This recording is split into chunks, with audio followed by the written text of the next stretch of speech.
I stood alone at the edge of the dimly lit highway, my breath forming clouds in the chilly autumn air.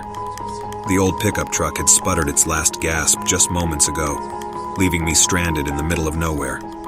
My phone displayed a pitiful no service message, and the nearest town was miles away. Desperation gnawed at my insides, and the only glimmer of hope on that desolate stretch of road was a flickering neon sign in the distance. Joe's Gas and Grill, open 24 hours. Reluctantly, I hoisted my backpack over my shoulder and began the long walk toward salvation, or so I hoped. The autumn leaves crunched beneath my boots, a cacophony that echoed in the eerie stillness of the night. My only companion was the haunting symphony of the wind rustling through the skeletal branches overhead. As I approached the gas station, a sense of unease washed over me. The place looked like something out of a horror movie, a dimly lit island in the sea of darkness. Buzzing fluorescent lights cast eerie shadows across the cracked pavement, and the low hum of the gas pumps provided a disconcerting backdrop to the solitude. The door chimed as I entered, and the scent of stale coffee and grease hung in the air.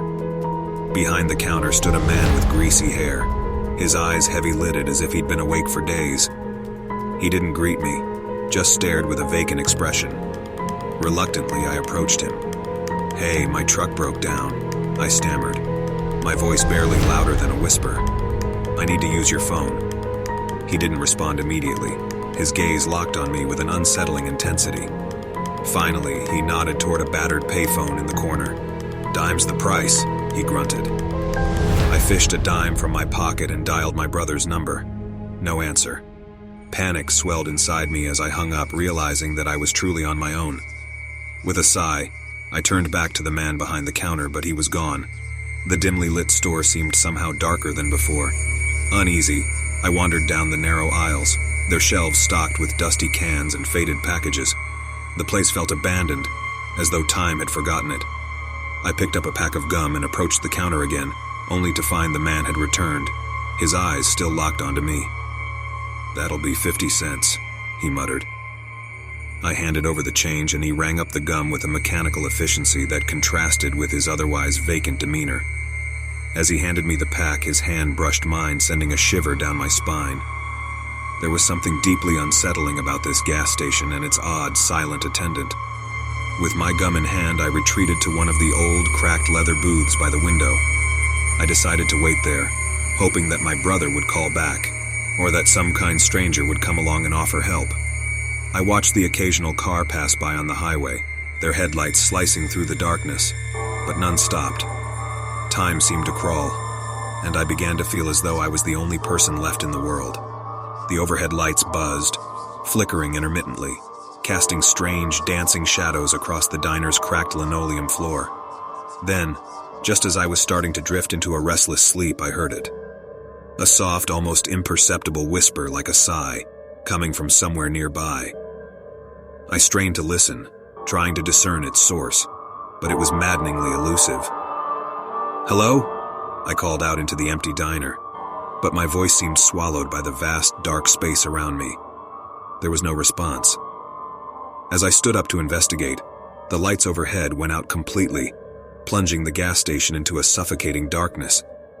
Panic welled up inside me as I fumbled for my phone, using its feeble light to guide my way. The whispering grew louder, more urgent, as if a chorus of voices were calling to me from the shadows. I stumbled toward the counter, my heart pounding in my chest.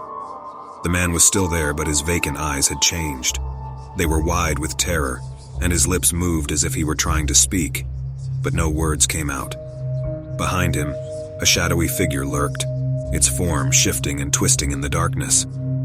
I backed away, my phone's light trembling in my trembling hand.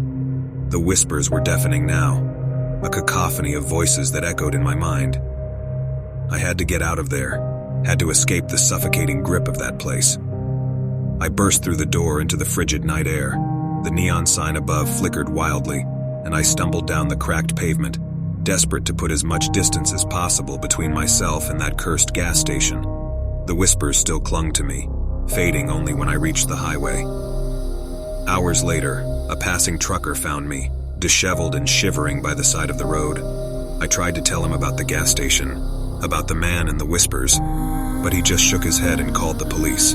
No one believed my story. The police investigated Joe's gas and grill and found nothing amiss. The attendant was gone and the lights were back on. It was as if nothing had ever happened. But I know what I heard. I know what I saw. And I'll never forget that night. The night when a seemingly ordinary gas station became a doorway to something unspeakably sinister. A place where the boundaries between reality and nightmare blurred, and where the whispers of the damned still haunt my every waking moment.